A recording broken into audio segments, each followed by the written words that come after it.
Ngayon, may dalawang dambuhalang kaiju tayong maghaharap. Ang Alpha Skullcrawler mula sa Kong Skull Island laban kay Lizzie mula sa Rampage. Sino ang magwawagi? Alamin natin.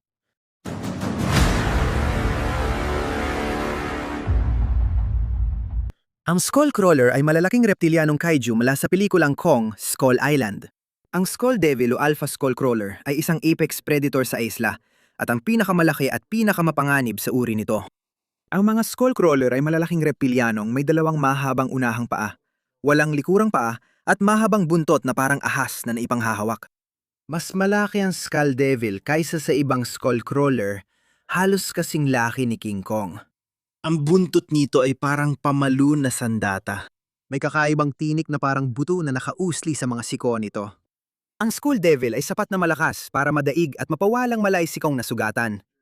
Kaya nitong paliparin si Kong gamit lang ang kaunting hampas ng buntot nito. Sa katunayan, kaya nitong yanihin ang lupa at pabagsakin ang mga puno sa simpleng paglalakad lang. Ang Alpha Skullcrawler ay kaya ring saktan talaga si Kong gamit ang mga kagat nito. Kaya nitong ihagis-hagis si Kong gamit ang buntot nito. At maging ang dila nito ay nakakagulat ang lakas. Dahil hinila ng Skull Devil ang kamay ni Kong papasok sa bibig nito gamit ang dila. Ang Skull Devil ay napakatibay din dahil hindi ito nasakta ng banggain ni Kong ang ulo nito sa bangin. Tamaan ng napakalaking puno sa muka at kahit tinakpan ni Kong ng malaking bato ang ulo nito, hindi pa rin ito nasaktan. Ang putok ng baril mula sa isang World War II fighter jet ay nakainis lang dito. Kaya nitong baliwalain ang flare na tumama diretso sa mata nito. At kahit mabiyak ng tuluyan ang leeg nito, ay patuloy pa rin itong lumaban. Mabilis at maliksi ang Skull Devil, kaya nitong umiwas at gumalaw sa paligid ni Kong sa laban nila. Si Kong din ay mabilis at maliksi sa sariling paraan. Nakakagulat ang talino nito. Ang lapitan nito ng sundalong may granada para sa suicide mission, napansin ng Skull Devil ang kilos niya at ginamit ang buntot para itapon siya sa bangin. Ilalabas natin mula sa isang sulok, diretso mula sa Skull Island. Ang Skull Devil, Skullcrawler. Pero sa kabilang sulok ng ring, diretso mula sa Chicago, si Lizzie. Si Lizzie ay isang dambuhalang mutant na buwaya na nalika sa loob ng isang canister ng mutagen sa kanyang tahanan sa Everglades. Sa kalaunan, nakarating siya sa Chicago kung saan siya sumali sa, isang rampage. Dati siyang karaniwang Amerikanong buwaya mula Florida Everglades, pero matapos ang mutasyon, lumaki si Lizzie ng igit 100 talampakan. Nagkaroon din siya ng mga matutulis na talim na parang labahan na tumutubo mula sa kanyang likod, isang set ng mababangis na pangil, at isang tinik-tinik na pamalo sa kanyang buntot na kahawig ng sa Ankylosaurus. Dapat ding tandaan na mas malaki si Lizzie kaysa sa dalawa pang hayop na nahawa ng purmula. Marahil dahil siyang nakalunok ng buong canister, samantalang ang iba ay nalanghap lamang ang gas na lumabas mula sa canister bago umatras. Si Lizzie ang pinakamalakas sa Rampage. Kayang itumba ang malaking ferry at buhatin o ihagis ang military vehicles gamit ang bibig. Kaya niya pang maibaon nito diretso sa pader ng isang gusali. Matindi ang lakas ni Lizzie. Kaya niyang balibagin at pugutan ng ulo si Ralph, na dati kayang tiisin ang putok ng baril at drone strike, bukod pa sa mabagsik niyang kagat. Si Lizzie ay napakatibay din, dahil ang putok ng helicopter at mga misil ay lalo lang siyang nagpagalit. Tinaman siya ng sunod-sunod na granada sa mukha, pero tumalbog lang sa kanyang hasang ang mga bala at pansamantala lang siyang natumba. Hindi pinansin ni Lizzie ang mga atake ni George. Nabaliwala ni Lizzie ang pagbagsak ng gusali sa kanya at nakakagulat din ang liksi niya. Kaya rin niyang umakyat sa gilid ng gusali. Sino ang mananano? Himayin natin. Sa palagay ko, tunay na halimaw ang Skullcrawler. Lumaban ito at muntik ng talunin ang pinakamalakas na King Kong na nakita natin. Talagang kahanga-hanga.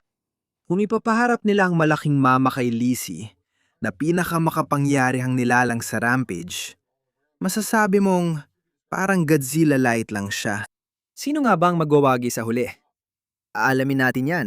Dahil laban ito ng mga halimaw, dalawang kaiju ang magtatapat, kaya mahalaga ang pisikal na aspeto.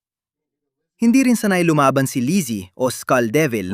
Wala sa kanila ang may natatanging kapangyarihan o kakayahan na magbibigay ng kalamangan sa isa sa kanila para manalo. Hindi. Puro bugbugan at rambulan lang ito mula umpisa hanggang dulo. Alin sa dalawang halimaw ang mas malakas? Ang totoo, ang batayan lang natin sa Skull Devil ay ang mga laban niya kay King Kong. Hindi natin masyadong nakita ang Skullcrawler maliban doon. Ibig kong sabihin, medyo may konting pagbuwal ng mga puno at pagpapalipad ng isang tao paatras. Hindi naman kapansin-pansin, pero napabagsak at napaluhod ng Skull Devil si Kong kahit sugatan siya matapos ang malakas na pagsabog ng napalm. Kaya nitong itapon si Kong ng malayo, gamit lang ang buntot at nasaktan din si King Kong sa mga kagat nito. Ngayon, may dalawang paraan para tingnan ito. Una, naitapon-tapon ni Skull Devil si Kong. Wala namang masyadong pagtatalo doon.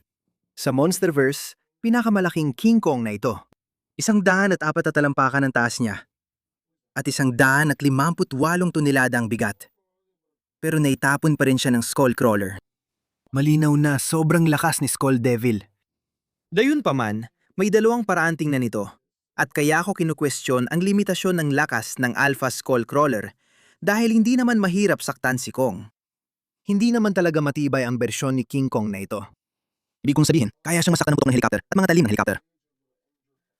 Kaya yung katotohanan na nasaktan siya ng Skullcrawler gamit ang kagat nito o kahit yung napatumba niya si Kong na mahina na, hindi naman masyadong nakakabilib para sa akin. Hindi pa rin sapat ito para masabing mas malakas ang Skull Devil kay Lizzie.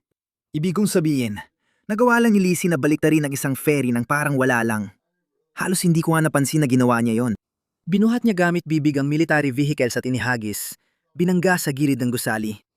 Gayunpaman, mas pinapaboran ko si Lizzie dahil kaya niyang patumbahin at pugutan ng ulo si Ralph gamit ang isang kagat lang.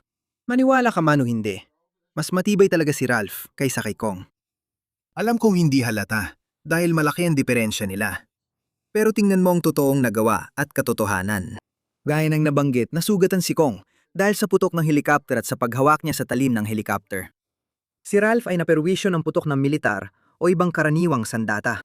Habang muntik mapatay si Kong sa napalm, si Ralph kinaya ang drone strike at mga pagsabog ng militar na parang walang epekto sa kanya. Base sa aktwal na nagawa, mas matibay si Ralph. Mas kahanga-hanga na madaling napugutan ni Lizzie ng ulong lobo kaysa sa pagkagat ng Skull Devil sa braso ni Kong. Kailangan mo ring tingnan ng laki nila at ang pagkakaiba ng bigat. Halos magkapareho lang talaga sila ng laki, kung saan ang Skull Devil ay 75 talampakan ng taas, 174 talampakan ng haba. At si Lizzie naman ay 50 talampakan ng taas, at 200 talampakan ng haba. Pero ang Skull Devil ay 100 tonelada lang, habang si Lizzie ay 150 tonelada. Mukhang maliit lang ang pagkakaiba, pero mas mabigat at mas malakas ang maibibigay na atake ni Lizzie. Paano naman ang tibay? Ang Skull Devil ay sobrang tibay.